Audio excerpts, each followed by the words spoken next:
Hello, beautiful souls, and welcome to another episode of the Indigo Womb Wisdom podcast.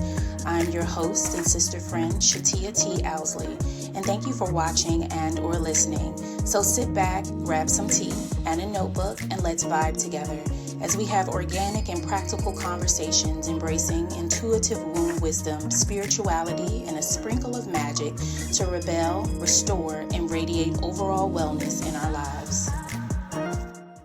Hello. Hey, everybody, and welcome back to another episode of the Indigo Womb Wisdom podcast.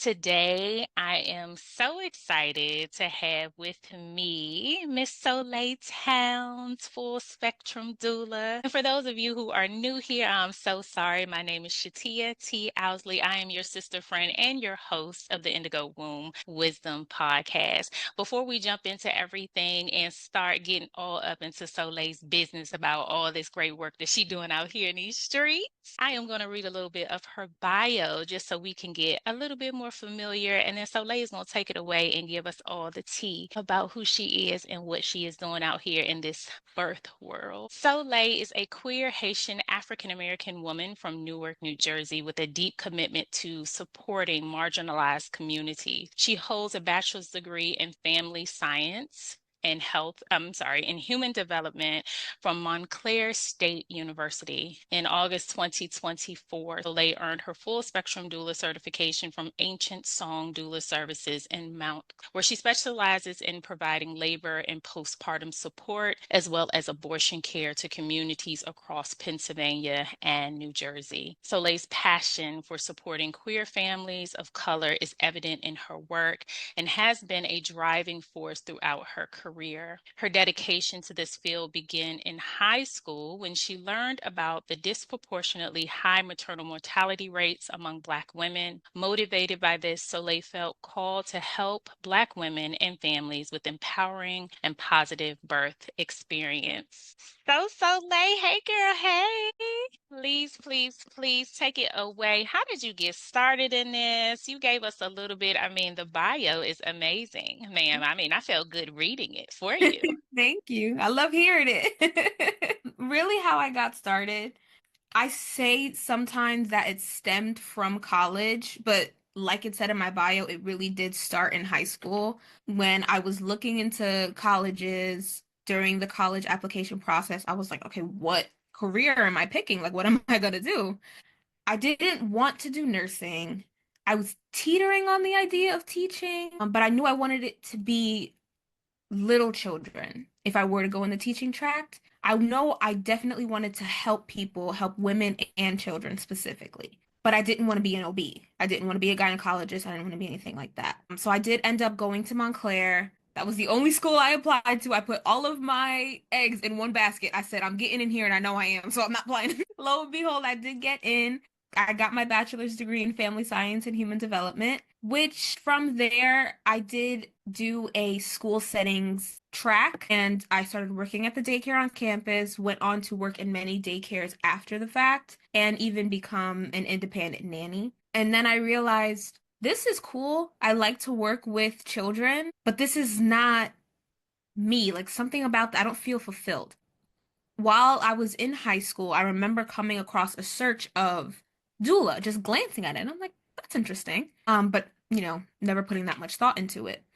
I went back to that after taking a class in my junior year called Medical Humanities. In that class, I learned about the disparities Black women face in comparison to our counterparts, especially in healthcare. I learned about Dr. Marion Sims and how he gained his Father of Gynecology title by doing experiments on enslaved Black women. And from there, that entire class was just a wake-up call. I don't talk about any other class that I took at Montclair. I will always talk about that one because it left such an impact on me, and that was the further push I needed to get into birth work. And that started my obsession, that started my passion into learning about maternal health and Black mortality rates. And that's how I got started. I found Ancient Song by one of my other doula friends, and they happened to be doing a free training. And I was like, well, these doula trainings are not cheap. This is a sign. I'm taking it. Absolutely. Yes.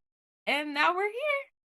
Oh, I love it. So fresh out of doula training, you have already gotten started. You have your website up. You are already out here working with families and doing the work already. So once you got started, let's kind of go back just a little bit. How does your background play into the work that you do? And I ask that question because you do have a Haitian background, right? And so I'm wondering what was taught in your home? What did you see in your home? Were any of the things that your family dynamic in your culture and what you learned, did that also have an impact on you deciding not to really follow a westernized track of care? Not wanting to be an OB, not going into nursing, but knowing you still wanted to, impart some knowledge and have an impact in the field with children and with families? So, yes, there is like my background does play a big role on my birth work and what I offer in terms of services, but I had to come across that on my own. I live with my mom and her parents. That's my African American side. My dad's side is the Haitian side. I learned things from my grandmother, my aunts, and my dad, but I didn't find out that my grandmother was a doula until after I had already completed the training. Just calling her one day, she's like, "Oh, so I used to do that," and I'm like, "Hello, no, I didn't. Thank you for telling me now." So I would love to like sit down with her more and just pick her brain about what rituals did you guys do? How did you treat your clients postpartum? How did you treat them during prenatals, labor and delivery? Like, what were the things that you guys did? But I do know that in one of my old previous trainings, because I was trying to do a training before I got to Ancient Song, I just never completed it. Hmm.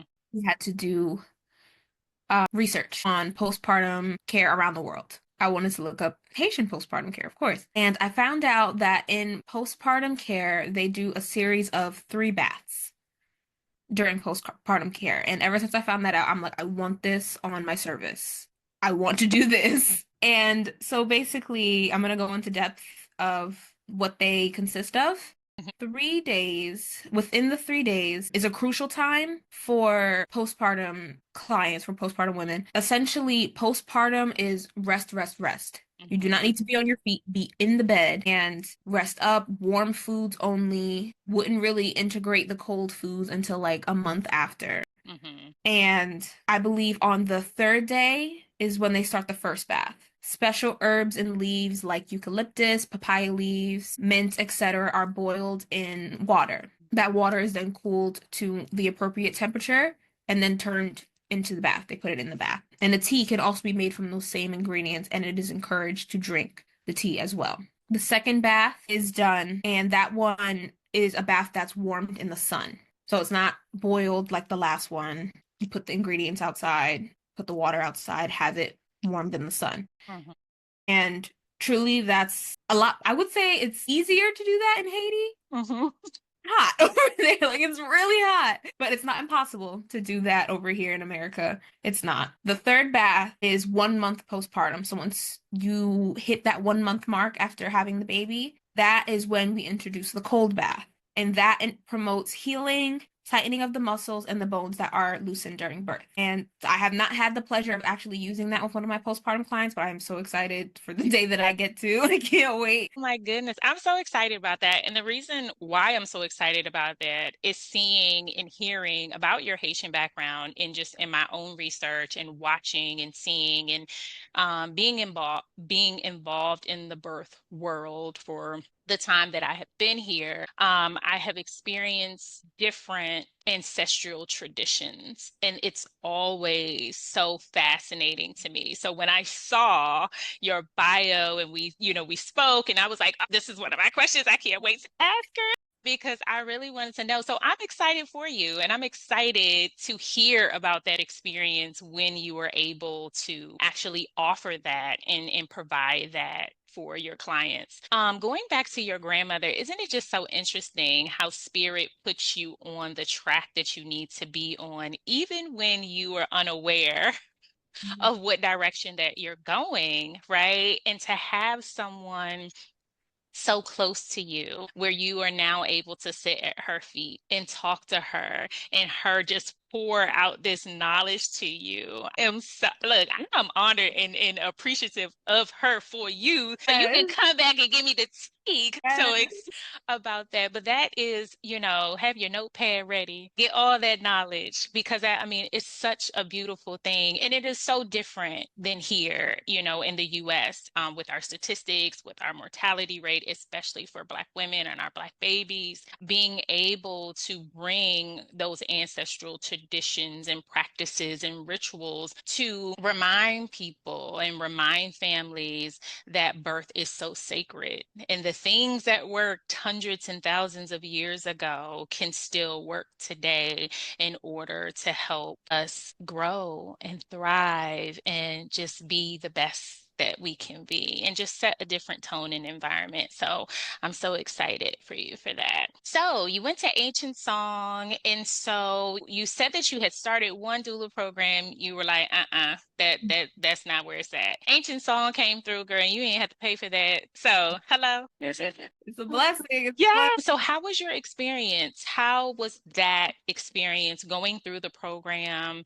And I'm asking for those who may be watching, who may be interested in, they were thinking about it and they want to find a doula program that resonates with them. One thing that I know as a perinatal practitioner and a birth worker is that you can be so overwhelmed with all of the trainings that are out here, and it really is like a squirrel sometimes, or like, oh, something shiny, let me sign up for this training, let me sign up for this, let me sign up for that, and before you know it, you have signed up for so many trainings, you have spent hundreds and thousands of dollars. And I don't know how many times I have heard people say, oh, I did not finish that training because once I got into it, it did not resonate with me, but when they find a training, when we find trainings that that are, in alignment with the work that we're supposed to be doing, we dive head first. And so your smile lets me know you found the right place. So can you just give us a little bit about your experience with Ancient Song, doula? So, how I got in touch, again, my friend, one of my doula friends, she sent the link out to the group chat that we had. And I Mhm. was like, oh, okay, sure. I just quit with the other one. Looking through it, I saw free training. I said, oh, hello, someone's calling me. Hi. Yeah, so, I clicked on the training, was clicking through it, and I was a little apprehensive at first because I'm like, this has to be a catch. This cannot be. Something Mhm. is amiss here, and I'm missing it. Like, I can't see anything. So I consulted with my partner, with my girlfriend. And she was like, no, do it. Like, just do it. If you're scared, do it scared. Just do it. Mhm. I was like, oh, I don't know. I don't know. She's like, just, like, just. So I ended up signing up and I had the interview for it. I was nervous as anything. But, I got in and it was nice. I think if not that week, I had my interview on a Wednesday. If not that week, the following week is when we started training. Mm. And they worked us on a hybrid schedule. So one week we'd be on Zoom, the next week we'd be in person at the Montclair hub. Because they have multiple hubs. They have New York and they have some in Jersey. But New York, I think, is the main headquarters. Yeah, so they would do us on a hybrid schedule and then they would do one week in office, one week in virtual. The virtual meetings were nice. They were convenient because I live an hour away from Montclair. It was never an issue for me to drive that far. I like long drives. The in-person ones were my favorite, mainly because just being around people that looked like me, had the same thoughts, same feelings about maternal health, same feelings about birth work as me. It felt welcoming every time I walked in there. And I remember if it was our first time, I'm not quite sure, but we had one particular meeting that we had to stand up. That we usually do like check-ins whenever we do our meetings.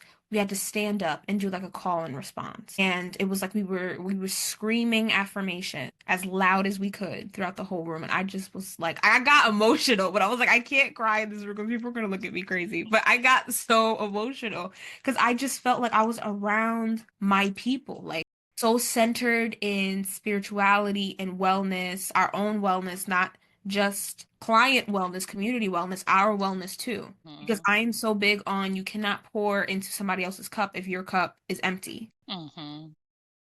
So I just felt so welcomed. I went to every event that I could, every meeting I attended, and it was such an easy process, really. They helped us with filling out our Medicaid paperwork. It's kind of a slow process right now. It's a very lengthy process, but they Mm-hmm. sat down and they helped us out and they were like, okay, we're going to the next page and we're going to fill out this, this, and this, which I need because I'll just stare at the paper and be like, what? And just look at it, just be so confused. So it was they're very helpful in that sense. And they require us to have volunteer hours and they have so many volunteer events for us to do Mm-hmm. the volunteer hours that we need. We needed three clients. I think it was, yes, one with the New Jersey Department of Health and two with the company, with Ancient Song. And they they signed us up for this program that it's called Apricot, whatever. You say, which is where we could find clients. And if we had clients that we referred to Ancient Song, we were to let them know and they would input our clients in there as well. So that Okay. we keep track of our give backs. And our give backs were the three clients that we needed, and they would be free of charge clients. Yes, we needed those three clients and we needed resources, a long list of resources that we have to submit. What else do we need? Volunteer hours. And yeah, we have that all in by August of this year. Okay. Okay. And so you mentioned something in your process that as you were going through the program and what stood out to you. And that's something that whenever I'm talking to new doulas or new birth workers and they're looking for programs, they're looking for guidance, they're looking for community, and when I'm assisting them in finding the right program for them. The thing that you mentioned that Ancient Song offers is what I think many people are looking for in a doula program, even if they don't really know. You know what I'm saying? That they're looking for that. Because sometimes I don't think you know what you need until you get into a Exactly. program. And so there's so many doula programs out here, but the ones that take the time, the ones that help you to build community, who foster community, the ones that pour into you so that you can go out and be yourself, best self to pour into others are the ones that I see people take the most from, right? And so when the program is over, they don't feel alone. They don't feel like a fish out of water. They don't feel like, where am I supposed to go and what am I supposed to do? Right. So yes, absolutely. Because there's so much to learn. Just because you finish the training, right, does not mean that you are the end all be all and you know everything. You will continue to learn on this journey. And so having that sense of community is extremely important. I love the fact that they talked with you and they worked with everyone in your cohort about building you up, easing those fears, pouring into you, yelling those affirmations. Yes, I love it. It Yes, is yes. needed. But this also plays into how you and how other birth workers can work with their clients because, as we know, birth is extremely sacred, but it does come with some uncertainty sometimes. It does come with some fears and lots of questions about what to expect, especially in this day and age with so many things happening. And so the approach that you take, I see the 444 on the neck. And just your spirit in general. How do you incorporate spirituality into the work that you do with clients to help them through the process, help them ease fears, help them to, trust their own intuition? How does spirituality play in the work that you do with clients? So it truly starts with myself. Before I even get to the birth, before I even have my prenatals with the client, I have to be well in myself. Even if I'm having a bad day, I will not dare bring my bad energy into somebody's home, into my prenatal meetings, to definitely not into a birth. It's like a ritual I practice before I go into, I've only had hospital births before I go into the hospital. Okay. I have crystal bracelets that I wear They stay on me. They do not go anywhere. I usually don't leave the house without them anyway. I cover my hair and I cover my belly button. And, I wouldn't roll up in there in a crop top anyway, but like, it's a lot of moving around. So I Mm-hmm. wouldn't want my belly button to mistakenly get exposed. So I usually wear unitards Mm-hmm. under my clothes. I only wear like the clothing that I wear for my birth, I wouldn't wear casually just out. Those specific clothes are sacred for my birth. Mm-hmm. I eat fulfilling foods before I go. The first time I had a birth, I ate like McDonald's. I left my caffeine in the car. It was rough. It's very rough for me. But this time around, I'm learning. I learn as each birth goes. But yeah, so that's it for me. But for my clients, I tell them, depending on, their religion and everything like that, I tell them make a playlist. Mm-hmm. Whatever speaks to you and whatever you think will help you through this, make a playlist. And truthfully, I feel like everything you do routinely or you feel that can help you is a ritual. Mm-hmm. So you making a playlist to help you with birth is a ritual. That is a spiritual practice because music is in itself spiritual. That's something that speaks to your soul. It uplifts you. Music is done in certain frequencies that make you feel different emotions. Certain artists use sad frequencies so you can feel sad when you're listening to their music. And the other way around, they want you to feel upbeat and happy. Mm-hmm. It's just like that. So if you want to feel very grounded in your birth, then you would listen to certain music. If you want to listen to gospel music, which is majority of what I've had, then you would listen to that kind of music, have a serene background, lights dimmed. I've had a client who brought in their own diffuser, things of that nature. I'm so heavy on the breathing because panic attacks can happen. You're thinking about this. There's people coming in the room every 5 seconds. You are going through really intense contractions, breathing. I know it's not going to stop the pain, but it's definitely going to make things just a bit easier. Mm-hmm. And you want to be able to breathe through this so you don't start having panic attacks. You know what I mean? Mm-hmm.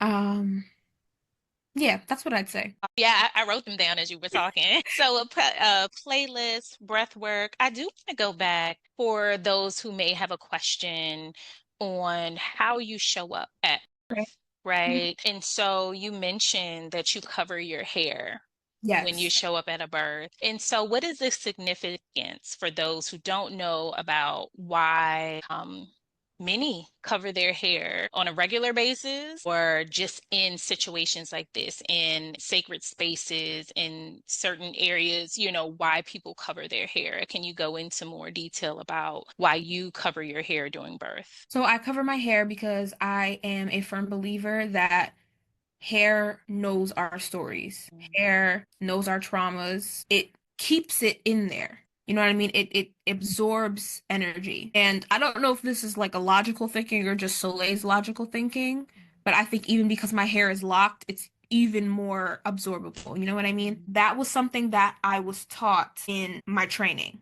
We were doing comfort measures, and the woman that was teaching us said to cover your hair, either use a head wrap or get braids and cover your belly button because your belly button is like an entryway to your soul. So I was that stuck with me and I was like that makes so much sense. No truer words have been spoken. Your hair can carry trauma. There's so many people involved in a birth. Even if you're just doing a home birth, you don't know what's gone on in someone's house. You really don't know these people from a can of paint. You know what I Mm-hmm. mean? If you've worked with them for 9 months, let's say, that's only 9 months of their life. Mm-hmm. That's really not that long at all. So that's why I say covering your hair helps to prevent having that negative energy just seep in, any type Mm-hmm. of negative energy, if there is any, seep into your hair, and then you carrying it home with you. Mm-hmm. That's what I would do. I would cover my hair, wear the unitards and all of that. I would get home, immediately take those clothes off. I would shower immediately, and I usually incense Mm-hmm. before I go to bed. You was reading my mind because I was like, what when you leave that space, you have such a detailed ritual preparing being in the space, what does the ritual look like when you leave and you go home to decompress, for you to process what has happened in that space, and for you to clear your spirit, your body, your mind from what you've seen and what have experienced, and you let me know. So you have your home ritual. In that process, and when you're working and just kind of like, I guess, kind of closing in this last part about your rituals. Are you debriefing with anyone? Do you reach out to your birthwork sisters, or those to process the births that you have experienced or that you have gone through? How does your community play into your life when birth is over, when a birth has come to an end? So usually whenever I pick up a birth, I always have a backup doula. And that person is always updated whether they like it or not throughout the whole birthing process. I usually debrief with my mentors. Ancient Song did give us mentors. I usually debrief with them. It's not the day that I come home because Mhm. I'm to the world after that. Mhm. It's really like, a couple days within that week, whatever works. About the birth, Mhm. when I'm driving home, I am always on the phone with my girlfriend. And if it's not my girlfriend, then it's my best friend. I'm a talker, so I'm gonna talk about it. So yes, like I will debrief with somebody about it, and I definitely don't hold it in. Mhm. I can't do that. Yeah. Yeah. Yeah. And so we talked about spirituality, we talked about some different holistic approaches and practices, and just how you integrate mind, body, and spirit into the work that you do with families. I want to also kind of talk about the emotions that come up during birth and what you have seen and how that impacts you when you are working with clients, especially still being fairly new to the field. I think that you have mentioned that you were already in a group, you had already had some doula friends, and you had started a training, and you were like, that's not the one. But once you started to be like, okay, this is my path, this is where I'm supposed to be, where I'm supposed to go, how are you processing, and what does the emotional side of birth look like for you? Not only for yourself, but also when you're working with clients, what does it look like? For myself, I know every time that baby is born, I will be a mess. I cry. I am a crybaby. I will cry when that baby comes out. My last birth, all of the staff, like the nurses, the midwife, the baby nurse, all of them were like looking at me like, "Girl, are you good?" And I'm like, "No, I had this baby." For my clients, really, this one particular comes to mind. She was a bit frustrated Mhm. in the sense was like her support system was not where she needed it to be. Mhm. She was in school as well, and that made it difficult because she didn't have anybody to watch her first kid. And, I would give her resources and things like that to find things, but it made it difficult as well. Mhm. And things weren't working out the way she needed it to. So she's definitely going through the motions while also going through birth. Not birth, Mhm. but like also going through pregnancy as well. And I would just have to remind her, okay, take breaths. I'm heavy on expressing that we have to focus on what we can control right now. Mhm. What are we controlling? And if we can't control anything, we can't control anything. I'm not saying bottle up your emotions. I'm just saying don't freak out about it if there's nothing that we can't do about it right now. Mhm. Come to Mhm. this maybe in a later date, but for your sake and especially for the baby's sake, we need to regulate and we need to calm down and we need to breathe. Mhm. We don't want you too angry because that's not going to help. That's going to raise up your blood pressure and that's not good. Mhm. Yeah, emotions happen Mhm. at birth. They happen postpartum, they happen prenatal, they happen in labor and delivery. They're all over the place. You have a hormone just roller coaster Mhm. of everything going on. And that's really, and I feel like that's also something that I've been blessed to get to do as a Mhm. doula is support and help people, especially through the emotional times. This one client I have, she's my postpartum client. I'm just here for emotional support for her. her birth was rough, and I didn't, I didn't know her before then, but she Mhm. came to Ancient Song looking for a postpartum doula to deal with that. And such a change from when I met her the first time to now. It's just amazing to see. And I loved seeing like, okay, I'm actually doing something. Like I'm not, my imposter syndrome is crazy, but Mhm. like I'm actually helping somebody and you're doing better than when the first time I saw you. You know what I mean? So I just remind my clients and I give them advice when I can. Yeah. And so that's a great segue because we have spent some time talking about the birth work that you do. So being a full spectrum doula, you cover it all, right? From the beginning all the way until the end. So you being a postpartum, doing postpartum work as well, and we need so much more of that. So much more of that. We spend a lot of time focusing on the pregnancy. We focus on all the fun, frilly things that come with being pregnant. The birth is a day or two, depending on how long that baby decides, I'm not ready to come out. I'm gonna I'm gonna chill sit for a right little here. bit. Right. I like it. Y'all need to get yourselves together before I come on up out of there. Right. Right. But postpartum, I think we are getting a little bit more traction on why postpartum care is important, but it's still lagging a bit behind. It should be one of the top things on your registry. Right, is for someone to pay for a postpartum doula for you, a night nurse, or, a newborn care specialist, someone to come in and just be, right? Just be present and help with that transition. I think a lot of times our families mean well when they come, but this is why it's so important to have a postpartum plan, just as important as it is to have a birth plan. I think sometimes having a postpartum plan, sometimes it's even more important than your birth plan, right? Because that's a longer period of time, knowing that the statistics continue to shift and change, with saying that it takes about 2.5 years for a woman's body to kind of come back to where it was prior to birth, right? So Right. way past that 6 week doctor's Mhm. appointment, way past what you're seeing on social media and what some celebrities are able to do because their resources are a bit different.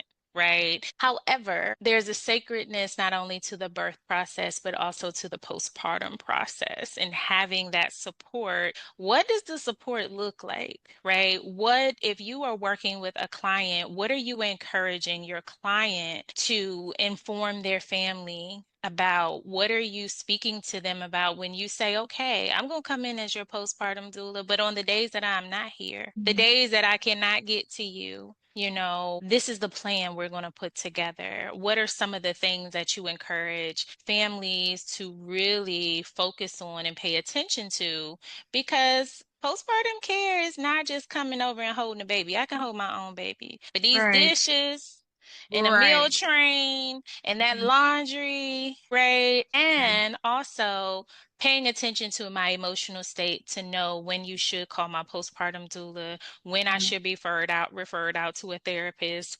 And so, how do you help families within that transition, into postpartum care, and what does, planning postpartum care look like? So usually if we haven't set up the postpartum appointment after we think when the baby's gonna come out, I'll usually tell them, oh, because 2 hours, 2 weeks after the baby is born, I'm still on call. Mhm, You can call me and say, hey, Doula Soleil. They don't call mhm, me, whatever. Um, Doula Soleil, I need you. Okay, mhm, cool. I'm on my way. I'll be there. mhm, mhm, But usually how it works is when the baby is born, I stay with them until they go to the recovery wing and I make sure they're all settled. And then I make my departure to leave. I tell them, okay, I'm giving you tomorrow and today. I will be with you the day after, and then I will see you the second day you come home. What I usually do for the first postpartum visit, first thing, how are you doing? mhm, How do you feel emotionally? mhm, How have you been sleeping? Because that sleep can mess you up. mhm, And that's just me speaking for somebody that has insomnia. mhm, Never been pregnant, never have kids. Sleep can mess you up mhm, if you don't sleep enough. Have you been sleeping? How are your eating habits been? Are you drinking water? Just the basic questions. Mm-hmm. And segue off of each one depending on how they answer. Then it's okay, let's talk about the baby. Now, how's the baby? Baby sleeping. What are the diaper changes like? How are they eating? Things like that. I'm on track to be a lactation consultant as well. Mm-hmm. My questions do begin to become, okay, so how is your milk output if the client decides they want to breastfeed? Mm-hmm. Again, are you drinking water? Are we incorporating fruits and veggies on your diet? Things like that. I know after you've just had 23-hour labor, I'm gonna want a cheeseburger too. Hibachi, I'm gonna want some Haitian food. Like, I hear you. Mm-hmm. We're also gonna want to take care of the body as well. Because it's not also the outside, it's also the inside. And the inside can be just as important, if not more, than the outside. Mm-hmm. Mm-hmm. Again, this is not just a Haitian thing, but rest, rest, rest, rest, rest. Like, I want to see you in that bed when I come into your house. Don't even get up to let me in. Just buzz me in. Mm-hmm. I'm good. Mm-hmm. I want rest. I want rest for you. Mm-hmm. How can I help you after we've gone through the emotional side? How can I help you? You don't need me to feed the baby. You don't need me to change the baby or do anything with the baby. That's cool. Have you eaten? Do you want me to cook you something? Okay, you looks like you have some dishes in the sink. Do you mind if I wash them for you? Mm-hmm. Those kinds of questions, just to show like I'm not a nanny. Mm-hmm. Visits aren't just to check on the baby. I'm here for you. I'm here for you. I feel like there's a lot of misconception with that. Mm-hmm. That like, oh, you're there for the baby. I'm not. I'm not. I'm mothering the mother. That's what I'm here for. Love it. I love it so much because I think that we love on the mom so much when she's pregnant that once the baby comes, we're loving on the baby so much that sometimes we're not always tapped into asking mom like how you're doing, right? And really sitting and looking and giving that mom our undivided attention and saying no. How are you? All caps, right? How are Expectation you? of that. Yes, how are you doing? Right.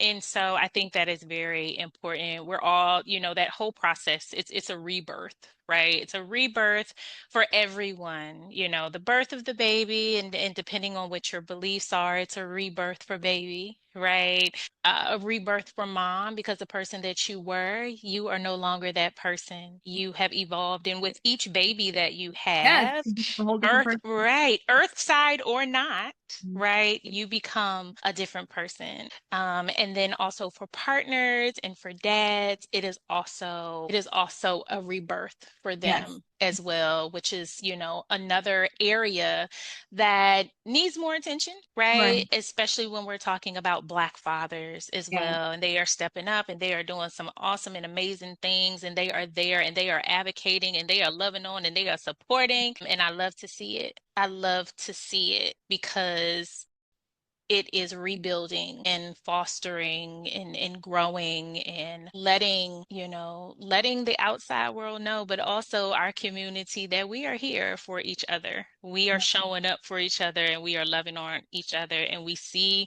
what's happening. And we're going to step up every way in any way that we can in order to support the family as a whole and what that looks like. And so, how can partners or families support, just kind of holistic care for mom, the birthing person within that time? What does that look like? How can they be of support? I usually encourage both of the parents to do like a chore list. Post it somewhere, front door, kitchen table, somewhere where someone can see when they first come in the house. Okay, hi, you're visiting. Thanks. My doula says if you visit, you have to do something on this list. You are not Hmm. just gonna come in my house and hug on my baby. Hmm. Yeah. Take out my trash. Yes. Clean up my living room. Clean my bathroom. Yes. Thank like you have a tax to pay. Yeah. Sorry. Yeah. Support. Yeah. Absolutely. Yeah. I'm also that way when it's the other way around. When it's during the pregnancy period, Hmm. I don't think it's right for family members, friends to be dark during the pregnancy. I'll be of support when the baby's here, and it's like, these babies. I want a hug and kiss from the baby. And it's like, but when she needed you, where were you? So that's what I really think is beneficial is that short list. And just say, hey, you're welcome to come in, but best believe you are helping me. Mm-hmm. Mm-hmm. You can change the baby if you want. You can feed the baby if you want, but you're doing something. Folding the laundry for the baby. You can fold Mm-hmm. my laundry if you want. Mm-hmm. Help out. Yeah, I love it. What does the future for Doula Soleil look like? Oh my In the maternal health world, in holistic care, in the spiritual realm, I think they're all interconnected. You kind of don't believe that you can have one without the other. I think that just makes for a holistic and a full body experience. And so when you are looking at the trajectory of your life and where you want to go and what that looks like, you're already on track to become a lactation consultant, which is wonderful because we need more Black lactation consultants. Yes, yes, yes. And I think you also bring a very unique experience to another amazing population is the queer community, right? And that is part of you and who you are. And so how do you incorporate that into the work that you do and in helping that community as well? I want to know all the deets. When you look at yourself for the next, let's say 2 to 4 years, because I just want to work on even numbers God. today, right? What does it look like? What does it look like for you? So we'll start on the queer side. I do see myself going back to school and getting a degree in gender and women studies. That has always been another dream degree that I wanted. I know you said 2 to 4, but eventually I want to go over to get my doctorate in that. Mhm. I am literally putting my foot out there whenever I can to reach out to these communities, these queer communities, Black communities, really all communities that Mhm. I feel could use a helping hand in the maternal department. You know what I mean? And Ancient Song is really good with coming out with events like that. They're doing like a doula speed dating and all these things. I'm like, okay, like, I got events. Lactation consultant. I want to become certified to do like placenta encapsulation. Mhm. That Mhm. really speaks to me. I really like that. I want to learn to make more meals to help out clients, vegan Mhm. meals, stuff like that that helps all dietary restrictions and things of that nature. Yeah. You know, I have a whole list of them and I can't remember. It's okay. But We're Yeah, because we're gonna keep an eye on you. We're gonna yeah. be supporting and cheering you on and listening for all the deets that happen, and we can feel your passion. And you are on the right path. You are where you are supposed to be, and you add some fire to it. I mean, I am one who does a lot of stuff with hair and just enjoys. I feel like it is freedom of expression. And girl, when I tell you, when you got on here, I was like, come on, pink hair, okay? Because I haven't had no pink hair since college, and that's been a minute. But you want to get a little pink hair. But I love your spirit. I love your passion, and I love what your plans are to do for so many different communities and what's happening and what's going on. And as we, bring this episode to a close, I want to first thank you for being here. But I always like to ask people before they leave, I have my last question or my standard question. With all of your lived experiences, what you know now, where you plan on going, what your life looks like now, who you have become at this point in your life, what would you tell younger Soleil? Oh my goodness. I would tell little Soleil that you being passionate is not a bad thing. Mm, You being loud shows that you're passionate. mm, You having things to say and things on your mind is not a bad thing, and you have every right to speak your truth and say what you need to say. You have a lot of ideas in your head, and your imagination is beautiful, and I love that you express that. And you're going to grow up and you are going to get everything you've wanted, and you are highly favored and truly blessed. Girl, you better come on. through with the message, speaking to myself with that message, speaking to yourself, speaking to so many. You mentioned during our conversation, imposter syndrome for you was really, really big. And I know myself and so many other, birth workers and just people in general, experience that no matter how many degrees you get, no matter how many trainings you go through, no matter how much people tell you you're amazing and awesome and you're doing great work, it's an inner knowing and an inner alignment that needs to happen. And it's a journey, it's not something that just stops. Right, because it can creep back in. But the message that you just shared gives so many people hope. And it's a beautiful reminder that you are enough just the way you are. And everything that you have is all that you need to show up and to be there for others and to walk in your truth and to be authentic. And I love that. And I appreciate the message that you shared. How can people find you? How can we support you? Drop all the social media handles. I will put them in the description of this podcast episode. But let us know how we can support you and love on you, ma'am. Yes, my Instagram and my YouTube is plainly Evangeline Birthing Services. My website is evangelinebirthingservices.my.canva.site. And my TikTok is EBS Doula. I also have a TikTok shop attached to that where it's not anything posted yet, but it will be there soon, that will showcase doula and birthwork merchandise and also merchandise some parents can enjoy as well. Yes. Well, again, thank you, my love, for so much for being here today. Your spirit is so bright. It has been an honor to speak with you, to talk to you, to share space with you, to love on you, and to just be in this space with you. I want to thank everyone for joining us today. Please go out and support Soleil. Soleil, listen, give us all the deets. Let us know what's happening. Please come back to see us and I give would us a love to update. come back. But we will see you guys in the next episode. Thank you so much for joining today. Peace.